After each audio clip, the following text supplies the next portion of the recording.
Hey everybody, welcome back to another edition of Rapid Recap here at Inside Nebraska. He's Greg Smith and I'm Zack Carpenter. And Greg, we were talking off camera right before Matt Rhule's press conference today at Memorial Stadium at the Hawks Center about how these press conferences, there's never a dull one with Matt Rhule. There really isn't. Like, Matt Rhule he's a really interesting person in press conference settings because he answers everything that you ask him. And more, like every single time, and it's to the point now to where it just happened to take you a peek behind the curtain. I was talking to our staff writer Steve Marek about it. He's like, "Oh, I totally missed," and we were talking about the Anthony Grant thing, or there's other things when he's talking about Quentin Newsome. Like, there's just a lot that happens in a Matt Rhule press conference that it's sometimes I think that it's hard to even come recap everything because we could talk for another 30 minutes because he always talks for like 30 minutes. So it's just he's a really interesting one, especially I know it's now been months now, but it is such a change to anything we've had here before. Yeah, I mean, initially these rapid recap videos are supposed to be like 8 minutes or so, but a lot of times we'll go 15 minutes because there's so much to dissect and break down from all of that. And like you said, he'll answer the first half.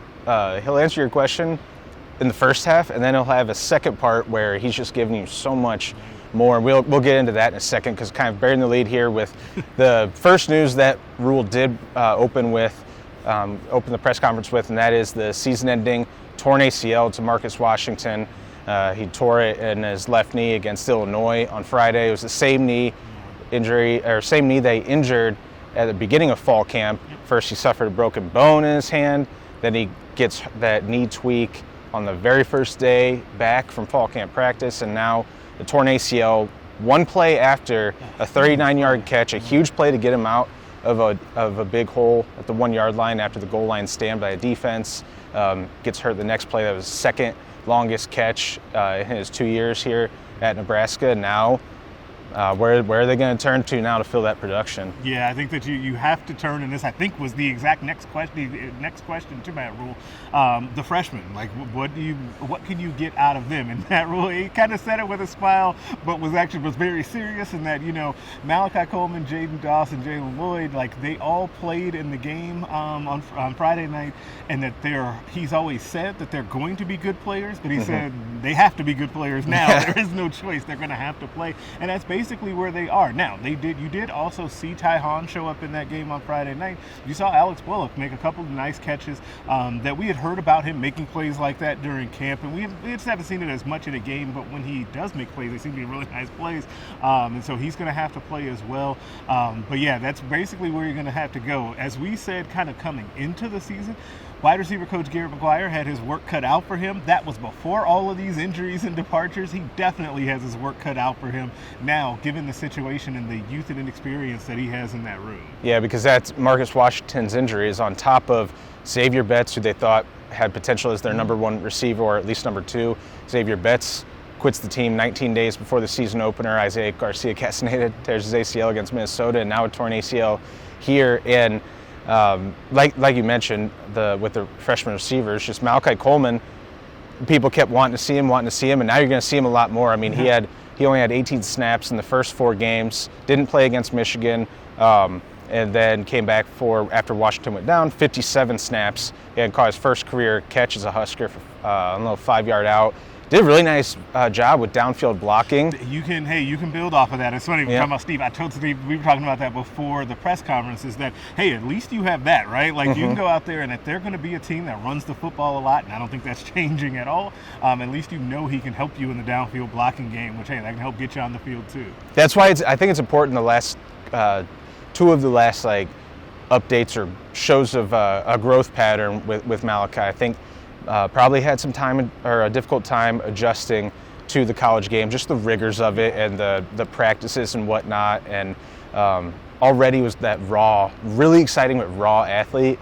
And we heard from Marcus Satterfield 2-3 weeks ago about how hard he's been going in practice. So it's like that's a teaching point, a point of emphasis where it's like, okay, maybe he's starting to put it together.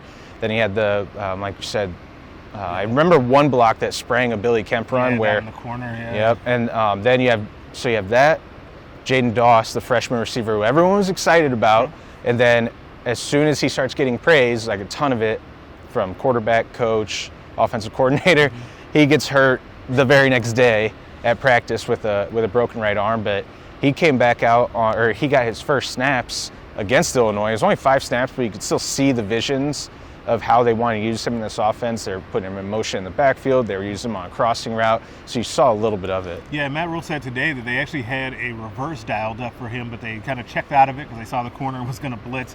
And so they are trying to utilize his skill set, and that's the skill set that I saw kind of seeing him in person as a senior last season. I think that he's going to be a really good player here. I know that's a very Matt Rhule line. He says that all the time. And now he is now infected my brain, I guess, with those sayings. Sorry, Coach. But I do think that. I think that he's going to be a really good player here. You just got to get him up to speed after he's now back from injury. And then just the bigger picture points of these injuries. I mean, they're piling up. And Marcus Washington is the 7th Nebraska player to go down with a season-ending injury since late July, early fall. I mean, that's including defensive lineman Brody Tagaloa, who was injured in a car accident, had a knee injury, some face cuts, who was lost for the season. Maverick Noonan goes down with a knee injury at the beginning of fall camp, so that's 2. Marcus Washington, Isaiah Garcia-Castaneda, defensive back Dwight Boodle with a shoulder injury, and then running backs, the top 2 running backs, Gabe Irvin Jr. and Ramir Johnson with a hip and a shoulder, respectively, are gone for the season. On top of a bunch of injuries that have just been nagging, like the ankle sprain to Jeff Sims and Cam London-Hart, Barrett Liebentrip, Luke Reimer, Deshaun Singleton, Ethan Piper had a cast on his hand. So there's like a couple more. I had to run through the Nebraska roster one by one to all right, did I miss anybody? Did I miss anybody? And I still missed one of them. So these are piling up. And I know Rhule said today he's never had been on a team where there's been this many injuries to key guys. Yeah, and that is definitely, for his sake, I hope that is true and it never gets any worse than this, because it's hard to imagine it being worse, which is something that when you look at this team, you have to, I think, kind of take that into account. Like, you can't make excuses, because I don't think Rhule would ever make excuses, and he didn't allude to that at all, like not one bit. But I do think that if we look back at the end of this year and this team, makes a bowl game, gets to 6 or 7 wins, we're going to have to give them a lot of praise for, one, fighting through adversity, but B, being able to get a lot of different guys ready to play competitive football, because they're down.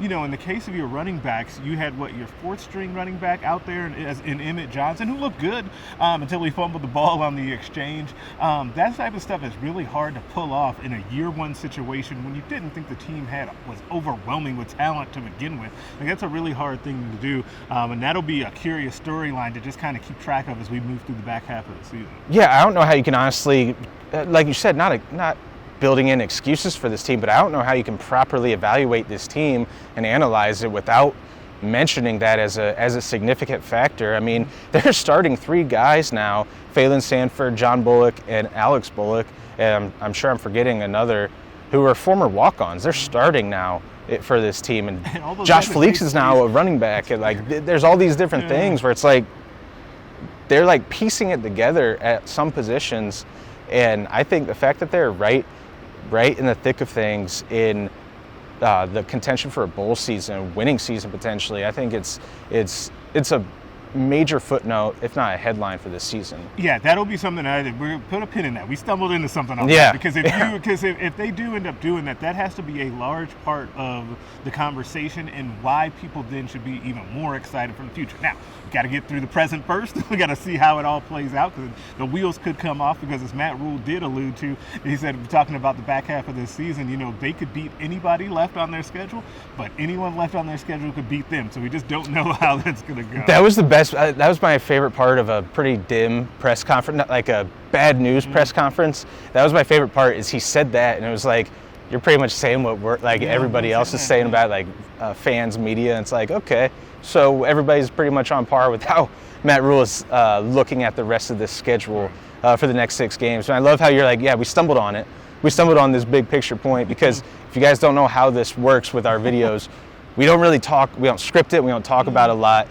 We purposely save it for the podcast. We always wind up stumbling upon different talking points that we could expand on for days. But last point was about Anthony Grant. That was the most important thing to come out of this press conference. And we're not going to dive too much into it, because Steve Marek at InsideNebraska.com is writing a more in-depth feature story about it from what Rhule said today and about Anthony Grant. But those fumble issues, like we said earlier on this video, he was asked about Anthony Grant and those fumbling issues, and then he wound up diving into a much bigger picture point about this team and it being a player-led team. Yeah, like it's so funny because I'm laughing while you say that because I just knew where you were going there. Is that he started off with a really good explanation, technical explanation about what he needs to do to hold on to the football. He talked about points of contact and holding the ball up higher, and he talked about how Tom Osborne was at practice and said that Harper carries the ball beautifully, which is all good and very good like football diagnosis there. And then dovetailed into how to make those sorts of things better and more consistent, you have to be player-led. And he showed once again about how much he pays attention to everything. I don't know if you caught him say that they haven't been plus in the turnover margin in like 8 or 9 years. Yeah, since Mike Riley. He knew the exact time. So he talked about how, there's been multiple voices and different coaches that have told these guys that, and that that has to be a player-led thing, and that, he asked Quentin Newsome about how to, then bridge the gap between playing free and then also not committing penalties, and Q stepped up and said, we have to do it. And that kind of symbolizes everything that Matt Rhule was saying in that moment about for Anthony Grant to be able to fix those fumble issues. There's only so much that E.J. Barthel or Matt Rhule or Marcus Satterfield can do. He's going to have to do the things that they're saying about carrying the football, like Matt Rhule said, not out here as he's been used to doing it, but up to here tight, because he thinks that he has a ton of talent and can even play at the next level. But as Matt Rhule correctly said, you can't play for Mike Tomlin if you're going to carry the football like that. Yeah, I mean, it's not to LaShawn McCoy levels of carrying the ball the way out here or anything like that. Not Shady never fumbled, I feel like, when he hung it that loose. But if you watch that Minnesota fumble, he ran through the defender and then he had it. He was holding it loose, and that allowed Minnesota to punch the ball out. And that's the thing is like probably the only issue that we talked about from last season that we wanted to see from Anthony Grant was not running east-west, getting more north and south, being a little more physical. Yeah, because he did get north and south and get physical at times, like against Rutgers last year. But we wanted to see more of that, and then that's, I think, has created a little bit more of an issue now where he's fumbling it with the additional physicality that he's running with. But to your point, it's now the player-led program. That was a point that Rhule had emphasized all offseason about, and Terrence Knighton, I remember, Evan Cooper said it, how we want this to be a player-led program, and you're seeing that now at the midway point of the season. And specifically a defensive player program if you want to really dial it in, which I actually think is great. I don't know if I've actually said that on this podcast. I know I've said it to you guys before. I think that that's something that people watching this, Nebraska fans, can really wrap their arms around. Having this program return to being a defensive-led program and that being the identity. You have to go back to the Bo Pelini years to think about when that was actually the thing. Coincidentally, that was the last time they were consistently competitive. I think that that's a thing that, to me, kind of perked my ears up, and I think is a good sign for the future of the program. Yeah, I mean, not going to dive into it too much. We have more coming at InsideNebraska.com, but I mean, the win over Illinois, that moment of speaking of Anthony Grant fumbles, the moment where where Matt Rhule went over to the defensive huddle as they were about to take the field and said, "Do you guys love Anthony Grant?" Like, yeah. Well, he needs you. And then the players, I think it was led by, he said Jamari Butler by name, but the players pretty much told him, had a few choice words for him, but essentially it was, get your ass out of here. Yeah, we got him. Like, we're going to go back on the field and play. He was like, all right, prove it. And then they proved it. And I think that could wind up being a turning point, not just for the season, but if we could look back, depending on how the rest of this year goes and down the road, I feel like we're going to be looking back on that as a seminal moment, as a big turning point in how this rebuild wound up taking shape. I mean, it's potential we could be talking about that in a positive light for a long time if things go well, and it speaks to the player-led. Yeah, and I feel like all of these things that we're now kind of talking about, you can see the little seeds of it. If you think back to that great piece that Jeff Ekstrom wrote about like the chicken wing dinners and all of that stuff. Every one of Rhule stops has those things like it that kind of got the ball rolling, and we could be starting to see the beginning of that here, which is a good thing. It should be exciting for fans, even as the game was ugly, but they got the win. Yeah. Greg, do you want to talk for like another hour here? Because I feel like we could. I could, but I'm not going to, but I could. Yeah, I don't. Like, that's the thing is we dive because it's like, oh, yeah, this is something we could dive into. This is something we could dive into. On a bye-week press conference. Yeah, exactly. That was the funniest part. Is like, we'll get Rhule for 10, 15 minutes, and then right before, like, I feel like he's going to say something, like, really impactful or, like, something we could talk about because he always does, and he did. He did. But speaking of diving into, can do that InsideNebraska.com. We got stuff up there. Like I said, Steve's writing Anthony Grant story right now. He's got film reviews, black shirt breakdown there, and on the Inside Nebraska YouTube channel. I checked it out today. I don't know if you've watched it, but it was one of the better on my ones. list when I come back. Steve had some good points. Jay was awesome, like always. Yeah, locked in, talking about some of the key plays in the Illinois game and what it means for Nebraska going forward. So encourage you guys to check that out. Encourage you guys to like this video, subscribe to the Inside Nebraska YouTube channel to get these videos dropped directly into your feed,